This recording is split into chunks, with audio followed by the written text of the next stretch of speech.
Assalamualaikum, salam Malaysia Madani. Anda bersama saya Zuhur Muhammad Nur dalam Berita Semasa.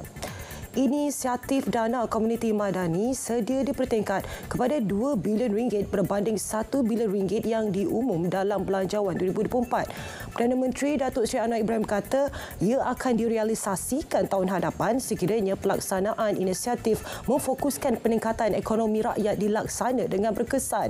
Datuk Seri Anwar berkata inisiatif berkenaan adalah pertama seumpamanya yang dilaksanakan di negara ini sekaligus bakal memberi manfaat kepada puluhan juta rakyat. Beliau berkata demikian ketika berucap merasmikan Karnival Usahawan Desa KUDD Putrajaya.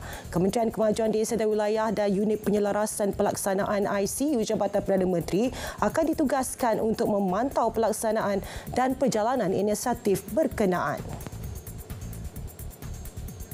Pendidikan adalah wadah penting menjana anjakan paradigma individu di samping berperanan melahirkan insan dinamik dalam semua aspek kehidupan.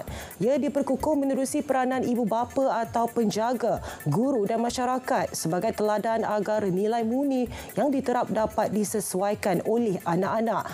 Raja Muda Perlis Tuanku Syed Faizuddin Putrajaya melulai bertitah penerapan nilai murni seperti berdisiplin, bertimbang rasa, bertanggungjawab dan rasional juga penting dalam proses pembentukan jati diri. Secara tidak langsung melahirkan lebih ramai generasi muda berketerampilan dan berupaya menjadi individu yang dikagumi. Bagi dia bertitah pada majlis perasmian penutup kem jati diri untuk pelajar-pelajar terpilih Sekolah Menengah Negeri Perlis yang di kem Regimen 504 Askar Wataniah Bukit Keterik. Kem disertai 59 pelajar perempuan terpilih dari sekolah di sekitar Negeri Perlis.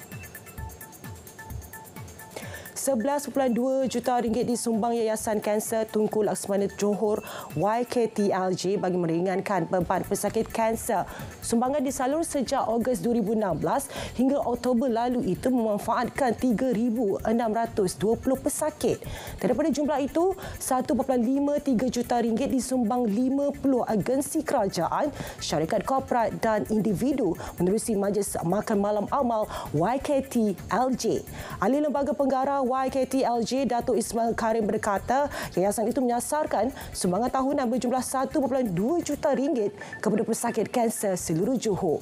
Beliau berkata demikian semasa Majlis Makan Malam Amal YKTLJ di Iskandar Puteri yang disempurnakan Tunku Tun Aminah Sultan Ibrahim.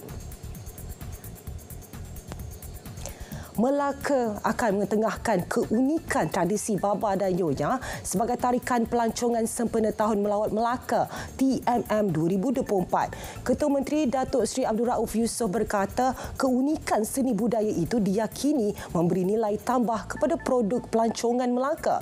Bagi tujuan itu, pelbagai program menarik seperti pameran koleksi warisan turun-temurun oleh keluarga peranakan akan diadakan. Beliau berkata demikian kepada pemberita selepas majlis perasmian Konvensyen Antarabangsa Baba Nyonya ke-34 di Bandaraya Melaka. Pelantikan bagi 129 pengerusi Jawatankuasa Pembangunan dan Keselamatan Kampung Persekutuan JPKKP Parlimen Kangar kini di fasa akhir. Watikah pelantikan mereka dijangka diserahkan selewat-lewatnya bulan depan. Menurut Timbalan Pengerusi UMNO, Datuk Dr. Fatul Bari Mat Jahya, ketika ini urus setia lantikan dalam proses menyelesaikan pemilihan pengerusi dan jawatan kuasa JPKKP dan perkara berbangkit agar proses lantikan berjalan lancar. Lantikan JPKKP perlu disegerakan selepas pelantikan 387 individu sebagai pengerusi dan setiausaha Majlis Pembangunan dan Keselamatan Kampung MPKK oleh Kerajaan Negeri telah selesai. JKKKP bukan bertujuan mewujudkan pertindihan fungsi dengan MPKK Lantikan Negeri. Sebaliknya, mewakili Kerajaan Persekutuan bagi membantu masyarakat setempat mendapatkan perkhidmatan lebih baik daripada kepimpinan setempat.